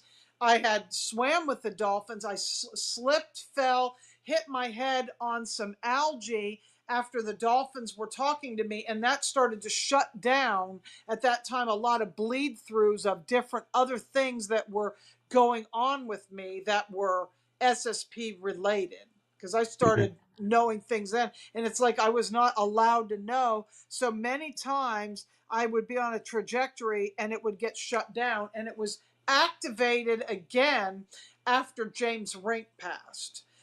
When James passed, about a week later, I had a dream about him coming to me as a female and sharing that one of his clone bodies was actually female, and it was like to bring balance to the force type of a thing. I can't remember exactly, but he had wanted me to. He spent a long time interviewing me. I don't know. He interviewed me in like at midnight for about 2 hours after we had come back from the Appalachian Starseed reunion. You know, I was doing night vision there, and we had a place with, Barry Littleton was, shared the house that we were in. We were in an Airbnb. James was not staying with us, but decided to stay with us because he slept on the couch. So it was me and Donna in one room, some other ladies, and then Barry had the other side. So James said, I just want to interview you. And we talked about everything, but I don't know what happened to that interview. I mean, he had the lights shining on me and everything's all very professional the way he did it, but I don't know what happened to it. And he was trying to get those SSP memories out of me, but I couldn't actually bring them forth, and I couldn't embrace all of it because I didn't want to be branded as that. You know, I'm thinking, oh, I'm a Right. paranormal historian, grid worker, but it wasn't until I actually feel okay with this that things are actually clicking for me. I mean, that's not enough to just be a grid worker. I mean, there's something missing or lacking, and why I couldn't, I don't know. I don't know what it is, but Yeah. So at Christy came. last, I became obsessed with SSP. It's like right after he wanted me to be looking at it, and he would try to talk about it with me, and I'd want to talk about Harry Potter or flowers or whatever. Harry Potter. That's funny. Oh, James loved Harry Potter. He was Oh, I know. So, yeah, he was obsessed with Harry Potter. So I just didn't. I wanted to be more on that kind of side of it. I was afraid. I was very afraid. Yeah, I know Christy can help. She's great. I love yeah. Christy. She's another great. Yes, Project Seagate. Yes, I think because Renetta, and it's interesting too, and the Gulf of Mexico. James Tiburon talked about how there was pyramids in the Gulf of Mexico, and Ashiana Dean actually talks about the gravitron machine there. Okay, and I Yeah. did do the in 2014, I think it was. I went down for Greg Prescott's Rising Atlantis with Andrew Bardis. I was connected to them. Actually, I think Andrew Bardis might have even been on my show. James lived in alternative. Yes, at Hogwarts. I love that. Yeah, and Yeah, so yeah, I went to the Gulf a few times, but recently last year when I was down in, I went by Mar-a-Lago. So that cruise that I go on, the Margaritaville cruise, actually is as a crow flies, it's like 5 minutes from Mar-a-Lago. And oh wow, Mar-a-Lago, I got the hit that they temporarily moved Stargate 2 because it's dark flowering to Mar-a-Lago. that makes sense. And talking about the Gulf, I remember seeing something on TikTok for a little while where, as the Gulf of Mexico, we were getting several hurricanes that would come through. And when the name got officially changed to the Gulf of America, somebody, was commenting, has anyone heard of a hurricane lately in that area? And it's like, I had to think about it, and I was like, no, actually, I haven't. And it's like, I can't help now but think, since it became Gulf of America, did the weather wars be Change. forced to cease to exist there? And so the hurricanes are not as frequent, and it's like, Yeah, let's see what it happens lines this up. year with El Nino La Nina thing, because the last one that I remember that went through was Milton, which was right after Helene. And it's interesting that Helene happened because, James lived in Charlotte. And in the town of Charlotte, there's a place called Albemarle, which is heavily invested in lithium mines. And Douglas Emhoff, who is Camel Toe's husband,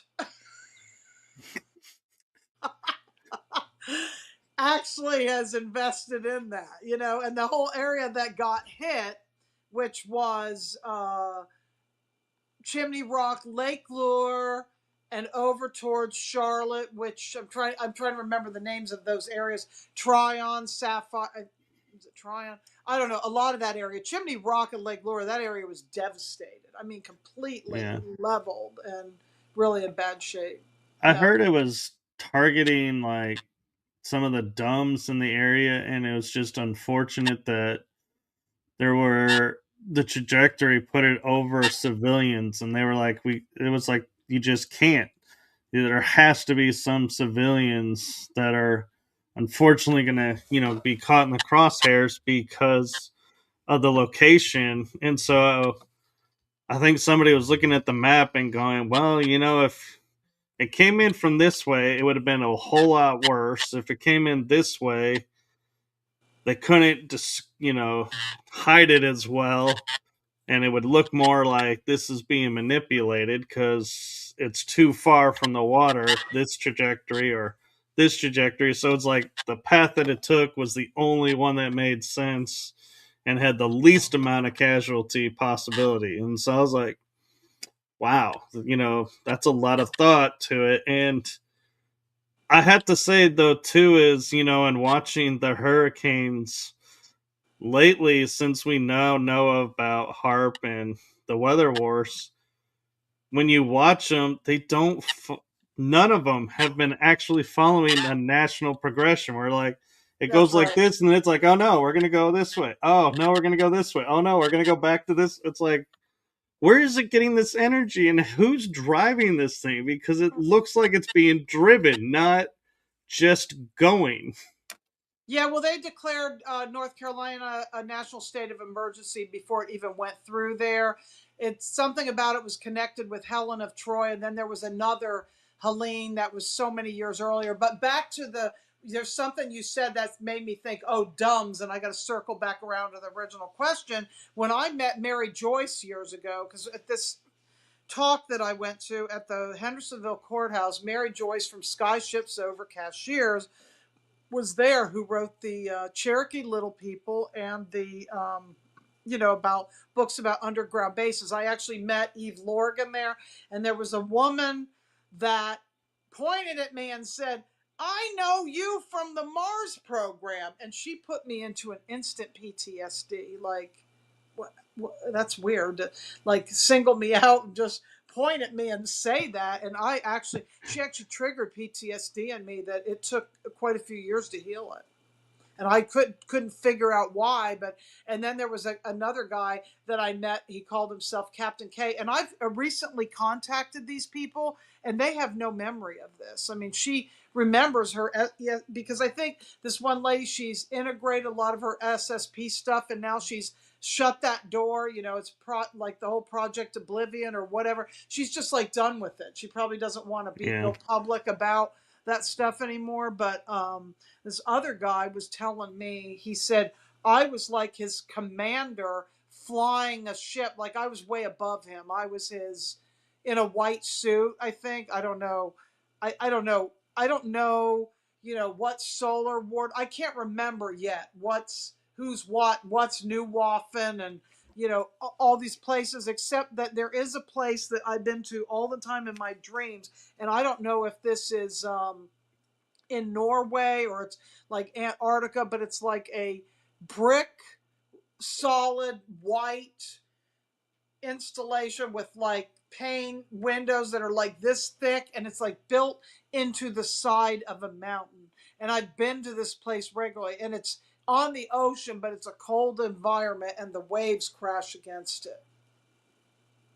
Yeah, that sounds familiar, and it's I'm kind of laughing when you're just talking about Nachtwaffen and Solar Ward, and I'm like, I can tell you what those are, and because I've researched them, being told I'm a part of or have memory attached to, and so it's like yeah, and so that's um the project that Julie and I are starting up is doing panel shows where people can come on and ask like, oh, what is this program, or how do you know this or this about this, and it's like we share our journey into unlocking our memories, and we're newly at it. I mean, I can say I've been doing it for 3 years, but I haven't been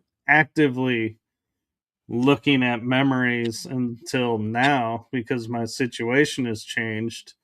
I feel like now's the time to engage and start to go looking, but it's we're creating in our mind and our hope and intention a safe place for people who are beginning their journey as well to get a strong foundation and get a strong understanding of what this means, and they can either go further or decide to stop there, and that's totally fine. But we're wanting to create a voice for the people who a lot of times we see don't get a voice because everybody will say, well, you don't have memory, so come talk to us when you have a memory. It's like, well, that how do you get a memory if you have no one to talk to about it? So it's like, yeah, that's our goal, is to be a safe place to help people discover, what they can about themselves, or you know, you may have a memory of, say, of like, you say the thick paned glass on the side of a mountain with waves crashing up. Tiffany may, be in the group, and I'm just being hypothetical here, and go, yeah, I remember. And then there was this room, and both of you may start talking and be like, oh my God, here this memory fully unfolds. That's what we're wanting to do. I feel Not, Tiffany was my trainer when I was in this dolphin program. She was actually the one that was helping me get my consciousness back in my body and the dolphin's consciousness back in its body. Or I don't know if we were sharing a consciousness. I don't understand that. This comes to me too, because this is really I feel like this might be a physical place in our timeline. I don't know if these are like physical places in our timeline now, the past, the future, I don't know. But before drones became popular, I was dreaming about the place where they met, where they made drones. And for some reason, I was getting that there was a place not far from either Langley, Virginia, or somewhere in like Maryland. Like, and I would see this place and I would go because it was sort of Appalachian looking. It was on the East Coast. I get there, but I was going to this place regularly in my dreams. I would end up in this same place, and there was like all different size drones, from the size of bugs to like Lockheed Martin type big craft. I'm like, Yeah. what is this about? Why am Well, I? and yeah, and so a funny story about that is, how, she could have been is, and Christy, if you want to chime in about it, you can. But Christy and I were talking one day on a show, and we started talking about zero G combat training. And I was like, I remember that. And I remember doing this. And she's like, yeah. And we started like bouncing off of each other, like going, what would happen through this training. And so that's what Julie and I are hoping to bring for everybody else that, is wanting to learn is, yeah, a safe space to bounce these ideas and be like, does this make sense to someone? And somebody freely can say yes. And I remember this. Oh, well, did you, remember this part? Yeah. Okay. And you start remembering things. And she says it's weird because I was blocked from working with the dolphins when I would be at the Navy's Animal Research Lab. It was Army and Navy. Oh, Tiffany. Yeah. That makes Yeah, sense, that though. gives me chills when she says that. I mean, but you know what's weird is the person that I am now. I wanted to dive. I took the life saving course. I couldn't. I mean, I used to be able to hold my breath well because I used to surf and I used to get pounded, and there was many times I almost drowned.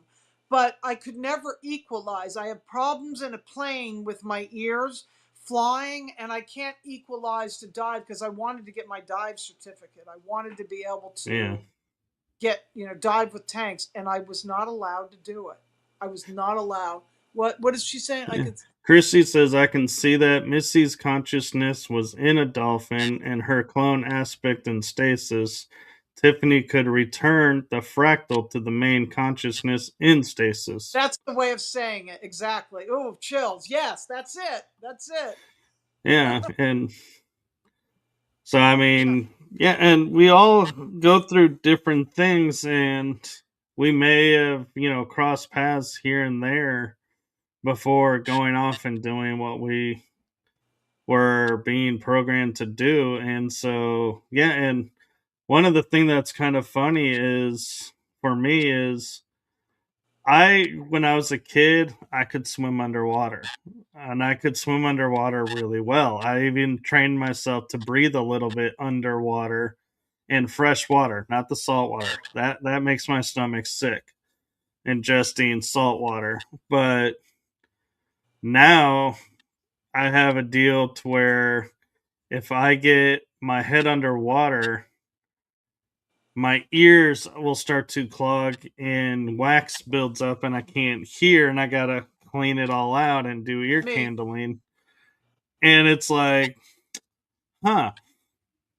And so I try to think about, what changed. And I'm like, apparently it's to where, yeah, when I started learning too much about what I can do, they were taking that away. And one of my memories that I got back, a partial memory about, was I was in a hot tub and I put my head under the water and I cupped my hands over my ears to try and keep the water out, like that would actually happen. But it actually, I didn't get, my ears so clogged up and afterwards. So it might have done something. But yeah, I got a partial memory and I put it in my book, and it was like kind of funny because I was like, I didn't do anything to set an intention or anything. I just dunked my head in the water. Like, I was like, I don't know why I'm putting my head in the water, but I am. And boom, I was off in a memory. And I was like, where is this memory? This has nothing to do with me. And I was like talking with Christy and some other people about it. And they're like, write it down. This is an SSP memory. I was like, oh. And so it started to open. Who was it on Rob's show that said he was in the Navy in a submarine? I think this was Rob's show, and the guy said he got to the point where he could tell where he was just by the sound of being in that submarine, even if he couldn't see. He knew exactly where he was, like the whole echolocation was. Do you know who that is? It was I on his don't show. know offhand, but Yeah, I've heard of that, of sonar operators, like their hearing has to be so precise that they could hear like beyond the walls, and Tiffany's saying she doesn't remember either, but yeah, I mean, when you think about it, sonar, they have to listen to distinguish biologic from artificial. What is the artificial? yeah. To tell you, is it a battleship? Is it a destroyer? Is it a cruiser? Is it a submarine? What is it? And I make the joke, I love the joke that they make in the movie Down Periscope where they got the crazy guy doing the sonar and he goes, "Oh, the Orlando's a buzz. How do you know?" "Well, somebody just dropped 35 cents." "Well, how do you know?" "Well, it was a quarter and a dime." And I'm like, how the hell could you determine that from the sound? But that is their job. They have to be that precise to know if somebody dropped a quarter, that's a Uh huh. quarter. Wow. And so, I mean, it's fun, we laugh, and we joke, we poke fun at, the way they did it, but that's a real skill. And so it wouldn't surprise me being on a submarine, that somebody could start to tell that because their hearing is being altered and conditioned in such a way.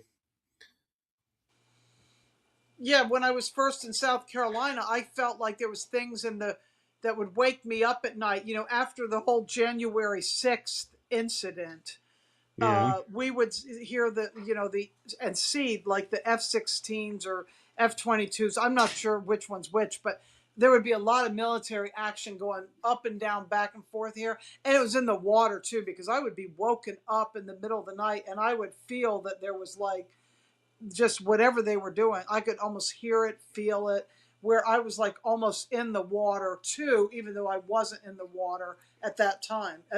I don't notice that lately. I've been having, right now, I'm having a lot of black hole sleep and having no memory at all. Maybe it's for healing, which I need. Well, and it could also be I have a deal where I go and I get picked off and I do missions at night still at times and I'll wake up and have no memory of it. And I was asking one of my alters, like, why don't I have memory? Why can't I recall memory like everybody else? And they go, well, one is because you are in such a project that for your safety and the safety of the operators, you can't disclose it. So it's kept from your Oh, memory so you don't blab it out and put people at risk by mistake. And I was like, I respect that. That's a good thing. And another was, he goes, if you were able to remember everything you did and everywhere you went, your mind could not hold all of that data. You would go, your brain would break in essence because of all the data. And I was like, yeah, I don't want that either. And then like the third was, it's like they're like, well, and I always hated this answer when I got it, even from metaphysical, is when you're ready, it'll unlock. And I'm like, I hated that answer because I'm like, I'm asking now. I'm ready now. So why ready isn't that to unlock. unlocked now? Because obviously I'm ready. I'm thinking about it. And they're like, nope, no, you're not. I'm like, so why don't we change it to when, instead of saying when you're ready, it's when you guys are ready to give me the memory, I'll remember. Because that, I'm like, that's at least I don't get upset with myself thinking, yeah, why am I not ready when it's on my brain? So obviously I should be ready. You know what? Og, when I was listening to him, said that we wonder how we give consent, and I think this is what he was saying when I remember listening to the old show that I did, is if you get out of your bed at night and you just decide to follow the little green man or whoever's walking away, to abduct you, you decide to actually, instead of saying no, I'm not going anywhere, that's how we get, by being curious, that's how we give consent. That's what he Yeah, said. yeah, or Because they only go to the psychic people that are the, I mean, not that everybody doesn't have some psychic capability, but they're the ones that are more open to, like, and more curious. That's who they go to. yeah, and have more skills. And by skills, I mean like I have a werewolf altar, and I've been able to wolf out, is what I call it, and utilize it. And I'm like, and came to find out it's not even one that was naturally mine. It came from a program, and it's like, huh, I'm able to jack into a altar that's not really mine, but operates by me. That's kind of interesting that I can wake it up and bring it to existence without orders, so to speak. And so I'm looking into why that's happening. Yeah, and I have a flying program where I can fly, but I'm like, it's like hovering, in my physical body. I don't know if it's like Marvel, maybe it's like, Iron Man. I don't know. It's not even Yeah, a suit, though. I feel like it's just in me, and I'm just able to do it where I'm like, I start doing ballet or something, and then I start twirling, and I'm up, and then I'm sideways, and then I'm this. Wolf out. I love that. Yeah. yeah, It's all that. Yeah. yeah. And the one thing I will say about the programs, they are designed to keep us individualized and separate. And the downfall about it is they had no idea that we would remember stuff by talking with each other here.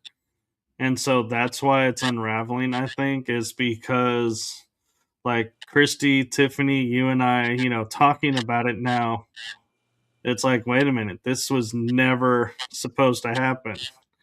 We're not supposed to know about this to be talking about it. And so it's fracturing the programs, and that's why more people are starting to remember, is because, oh, people are talking about it.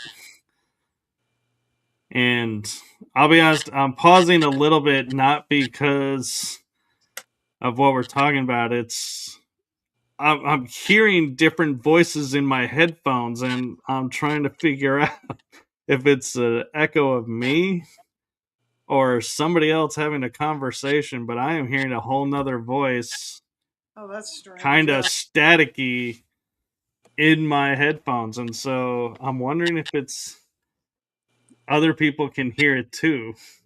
and and sometimes I've questioned, is this a whole psychological operation? Is it just info wars? Is it psychological warfare? Because what, it's consciousness warfare. I mean, because the consciousness creates these altars and the bodies, because if supposedly the bodies aren't real, I mean, we're real in the fact that we're in an avatar body because we cut ourselves and we bleed, so we think are real, but this is like virtual reality in the matrix, like we're Neo and we're watching it, and because we're so involved in it, it feels very real. I mean, is it like that? Is that how these programs are? I mean, they sure are invested in showing us all this stuff. And one that my husband watched was called Dark.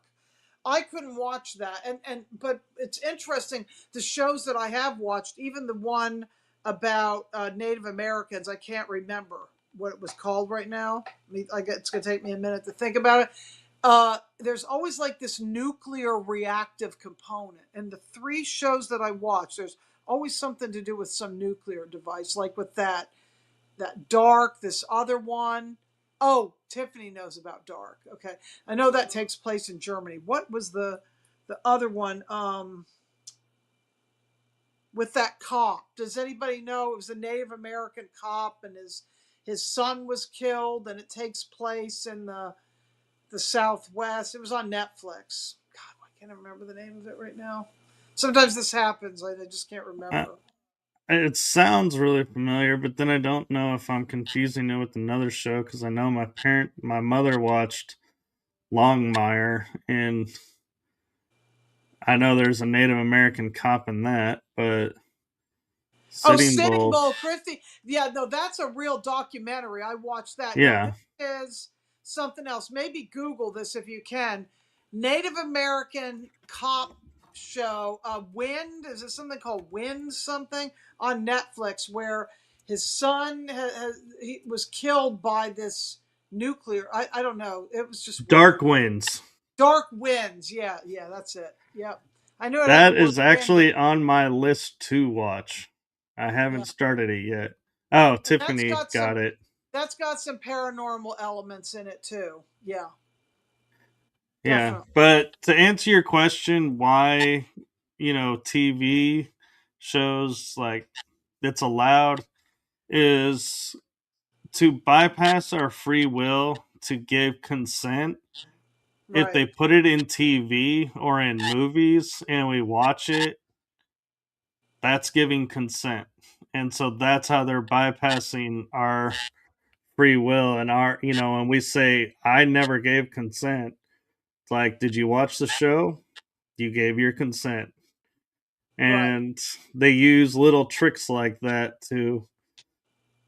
they don't need us to verbally say yes. And so, but they have to make it public in a way so that they can say, hey, we informed the public we were going to do this and nobody said no because it was like a number one show. So America gave consent. It's like America didn't know what it was giving consent to, but it doesn't matter.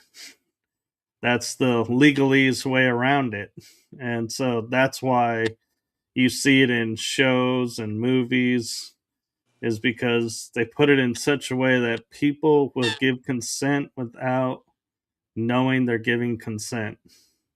And it starts with Disney movies when kids are little. I mean, the parents just the Disney Channel's like a babysitter for kids. That's got some really bad stuff in it, a lot of the Disney stuff, you know, for kids. It's not for kids. No, that's true. And I I have stopped subscribing to Disney Plus Oh yeah. because of that, and it kind of sucks because I love the Marvel and the Star Wars, but I'm like not enough to give support to Disney. Well, you know what? When I go stay with my friend and watch her cats, I know they have Disney because I think they have Hulu. So I want to watch Loki on that, and then I tried to watch The Mandalorian, but I couldn't really get into it. There's too many episodes to before I was going to see Baby Yoda, so I just couldn't do it. You know, Yeah, and just so I you love Baby know, Yoda. yeah, I said that in a Star Wars group, and I got kicked out of that group because his name is not Baby Yoda. It's Grogu, and they are very particular about that in the Star Wars community. I was like, I'm sorry. I didn't even really get a chance to say, I'm sorry, my bad. Oh my God, that's crazy. But yeah, they are, yeah, you don't mess around with those groups. And it's like, wow, I thought I was bad just being, watching everything and over and over and over, but not like that. Well, how's everybody doing in the chat? Do they have any questions about anything?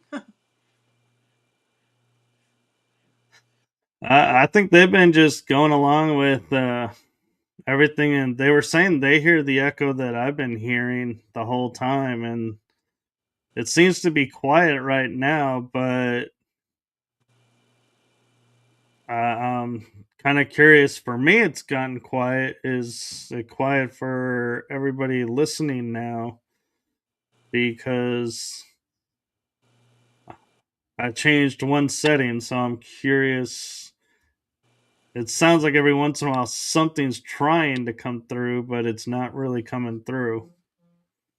Yeah, I don't hear anything over here. Everything's clear for the first time. It's like clear signal, and I'm not hearing any echo or anything. Well, so what I did was I went into your settings for your mic and I turned on the echo cancellation and to reduce background noise. And so I'm wondering if that changed anything or if it's still the same, and I'm just now not noticing it, but kind of interesting, and kind of wish I had said something earlier because we could have investigated it sooner, but I was just thinking, nah, and then I was like, wait, this is too frequent. It's like total conversation while I'm trying to talk at the same time. It's like I'm competing with my own ears. Yeah, It almost sounds like music now. really. Well, I hear music in my head all the time. I'm one of these people that wakes up with a song and I'll hear the same song for weeks at a time. Then I'll shift to another song. So I know there's a meaning in it. You know, like I Yeah. remember recently it was The Who, Don't Get Fooled Again. Like that's a At good least one. it's a good song. Or at one time it was before doing a show with Rob, it was Freedom of Choice by Devo. You know, a lot of times it has to do with what's going on collectively, is why I have these certain songs that go on. Yeah. Right now it was Well, Ben because of the hantavirus. I started having this obsession with rats with the hantavirus thing. yeah. And yeah, don't even get me started on those fake demics because, Oh, I know. oh, those, yeah. Plandemic, Tiffany is saying, Plandemics. yep. She goes, that Tiffany says that happens with me. I wake up hearing music and songs that aren't in this reality too. Yeah. Yep. And I actually did channeling sessions this month and was talking with some beings and we were talking about music, and I found it interesting that jovial mantis beings that were talking with us were like, we really like banjo music, and I was like, that threw me because I was like, banjo, that's what you're picking as your instrument? That is so cool and weird at the same time. And the last one we were talking to, they had a nice long title, but they're like, just call us lizard people because we're from Gaia. And I'm like, oh, piano. But they play it in a 16 key chord where we play our music in a 12 key chord. And I was like, Wow. that's kind of cool. And so starting to learn some more little factoids about all these races that we talk about, but I don't think we ever really get to know. And like the ant people and the jovial mantis are like big in parties. They love to party, and it's like some are eating synthetic food now that they replicate, and it's like, huh. It's I'm learning a lot of things that I never thought to even ask about, and now that we started it, I'm like, I want to ask everybody now that comes in, what's your music like? What's your what's your party status? Yes, It's, no. it sounds like the bar scene in Star Wars. Yeah, but I I remember what mean, movie that was, that the bar scene in that, which Star Wars movie? Can't remember. it was A New Hope. But Okay. oh, we have a question from Root Vegetable. Oh, They're they're asking, would it be ethical for me to get into a romantic relationship, or would their seed be poisonous to me? We need context. What are you talking about? A relationship? Are you talking about with an ET, or are you talking about a hybrid? What are we talking about, Root Vegetable? Oh, with the Sasquatch. Um, Can you take the smell? That's the first thing.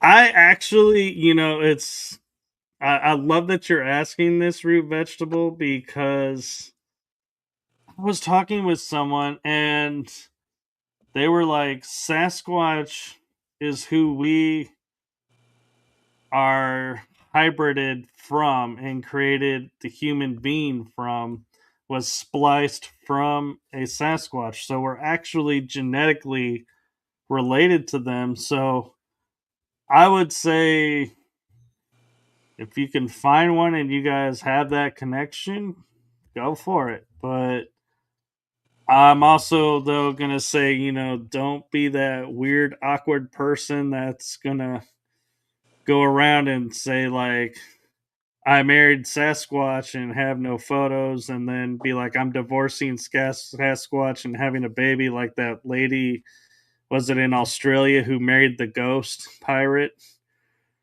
And it was like, what in the world is this? So I would say if you're doing a relationship with the Sasquatch, treat it like you would any other relationship. Don't make it public domain. No, we all don't need to know who's dating who and all that, because I kind of like my personal life being private, and I respect the privacy of my guests, and so I would have to say, yeah, that's going to be my stance on it. But would their seed be poisonous? No, I don't think so. I don't think they would ever put something harmful in us that would cause us harm. What do you think, Missy? Uh, I don't think I even want to go there on this. I mean, I can neither confirm nor deny. I'm going to plead the fifth on this, but I am going to share a story of I've never seen a Sasquatch, but I heard one. And it's interesting because it came after a day of, I mean, I really heard one after a day of being just physically obsessed with it because I was coming back from Harrah's Casino in Cherokee, and I was going through the town of Maggie Valley. And in Maggie Valley, there was this blanket, which was a picture of Bob Weir from the Grateful Dead with the body of a Sasquatch. And I really wanted this blanket. So I went in there. They didn't, because I love the Grateful Dead. They didn't Yeah. have, and I love Sasquatch. They didn't have this blanket for sale. They only had the one that was hanging up. And that night, because it was going into my mother's birthday, my mother was her birthday was October 12th, and this was the October 11th. It was in the middle of the night going into her birthday. I had the window open slightly, and I heard like this intense ringing in my ears, and then I heard this thing that sounded like water singing a cry and like ooh, oh, yeah, yeah, like this weird, I can't even describe it, but it was like it, whatever it was doing was to open the portal. It was like talking to me, like it would be like I recorded the sound of what I thought it sounded like, and I might have to go back and actually listen to that sound because I have memory of it, but I had better memory of it after I first heard it. And it did it like 7 or 8 times. And I said, oh my God, that was Sasquatch. It was nothing like I'd ever heard ever. And I know another friend who's actually the biological connection to Arthur because her cat Rosie and Mystery is the father of my cat Arthur. She's seen the rocks on top of her roof, and people see the trees that do this. So yeah. Yeah. I was on a skywatching adventure in Arkansas once, and I had a crystal appear out of thin air right behind me and fall on this wooden stage. And I also was starting to notice things moving when there's no wind, or not even wind strong enough because of where these were placed to move anything. And it would be like one out of three things would be moving, the other things weren't. And so I was like, that even made it more curious. to me, but I could hear sounds like you're saying in almost like voices, but not really voices in the forest area. And I would be like, "Is that your neighbors?" And they're like, "Oh, our neighbors could throw a rave and we would never know it. They're that far away." And I was like, "So who's talking?" And they go, "We don't hear anyone talking." I'm like, "Somebody's out there talking." And so it's like you're saying, I never saw them per se in physical form, but I did hear. Oh, here's some crystal from Arkansas. That was when I went to Arkansas. That's a crystal. Oh, wow. Isn't that neat? And then I've got some crystal skulls. You know, we were talking about the moon before in honor of Artemis too. This is Artemis, Aw. and this is a Is that planet. red jasper? No, that is hematite, which is Oh, okay. quartz and hematite together actually makes it this color. That's really cool. Yep. This one I couldn't remember its name earlier. I remembered it's Bodhisattva. I've heard Bodhisattva before, but not in reference to a skull, so that's pretty cool. And this one is Kuan Yin. Aw. Yep. I just felt the crystal skulls need to come out today. And this one is Aurora Labyrinth. That's all I have for right now. This is a labradorite. Wow. Got a bunch. I met Max, and Me that too. was an experience. Yeah, me too, because Max lives in Texas, I think still, right? Does Joanne Parks still live in Texas? She did. I'm not sure if she still is, but I know she was touring around for a while, so I don't know if they ended up moving or what. I kind of lost touch with them, but every once in a while I'll see like another crystal skull will pop up, and I'm like, oh yeah, it's getting close to that time, or yeah. And I mean, it's really interesting because they're like, when you sit down with it, they're like, don't touch it. Don't, you have certain rules that you have to follow. And it's like, yeah, whatever. But then it's like, when you're done, you're like, oh, I'm so glad I followed those rules. Yep. Yeah. Well, we're actually, wow, approaching 2 hours. I normally Yeah, do this an has been hour and a great. half. Yeah, this So has been great. And I got a show with Rob tonight, so that's at 9. very cool. I have a show at 8 with Nikki Gerard. That'll be fun. And so, where can people find you? They can find me. Let's see. They can email me at Hill night NITE vision VISION at gmail.com. Hillnitevision at gmail.com. I'm on Facebook. I'm on Instagram. I'm on X. I don't do anything there, but I'm there. I have a thing called Carolina Felina. I'm yeah, and no NITE Oh, NIT whoops. not NIGHT because GoDaddy didn't have that. I don't have that website anymore, but I just have HILLNITE vision VISION at gmail.com. And I have my channel, Missy Hill at Galactic Earth Fusion on YouTube. That's my old show name that was on Blog Talk Radio. Is yeah, that's right. It was Galactic Earth Fusion, and that's it. People just find me if they're meant to find me. Well, and also, I will shamelessly plug on your behalf. You can get tickets available through Gina's Buy Me a Coffee Yep. for June 13th Summer Daze Conference, where Julia will be a speaker, Missy will be a speaker. I will be a moderator, so I get to play Julia's role for a day. So wish me luck with that, and we will see Arthur. you all shortly. And have a wonderful day, everyone. And thank you. And Missy, I'd like to deliver a message for you from me, and that is from my heart and the heart of my shows to you. Thank you for what you're doing. Thank you for sharing your story and your experiences. Thank you so much for having me too. This has been great. Thank you. I appreciate it. Yes, and so be We sure got to to make like. that trip happen. Let's. What a long, strange trip it's been. We got to make that trip happen. Oh, yeah, I love road trips.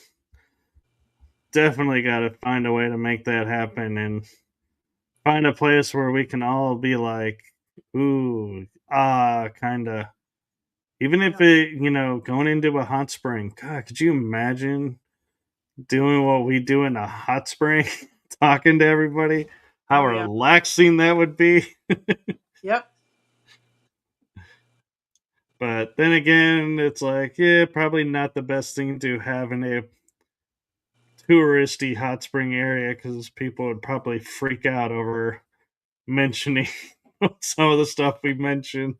Hot So, Springs, North Carolina actually has hot springs too, but they've monetized. It's not cheap to go there. I mean, I know one thing about Hot Springs, Arkansas. You can at least go fill up and drink the water for free there. You know, they have the right, things everywhere in the town where you can fill your bottles up and drink that water.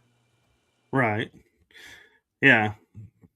So we'll work on that for you, Julia, and we'll toss ideas around. And oh yeah, are you going to be joining Julia and my panel on Sunday, Missy? Yes, I thought it was Saturday. Is it Sunday?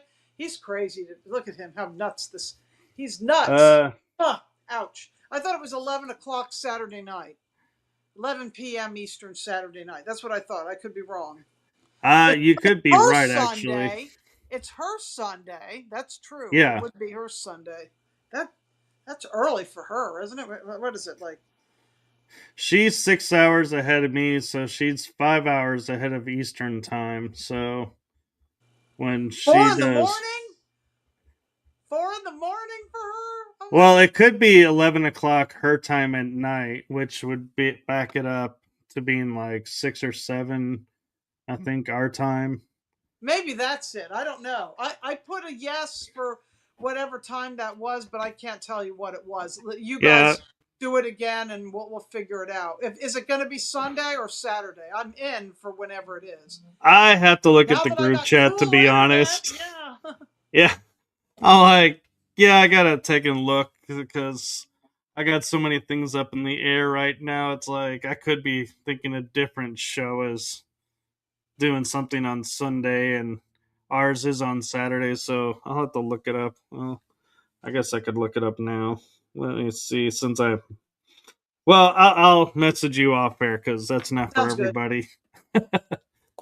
Yep. And You got or another one, and I'm going to make dinner now before the next thing. And I got yeah, some research to do for a little bit of stuff that I got to look up for tonight's show because some of it's current events stuff that I need to look up.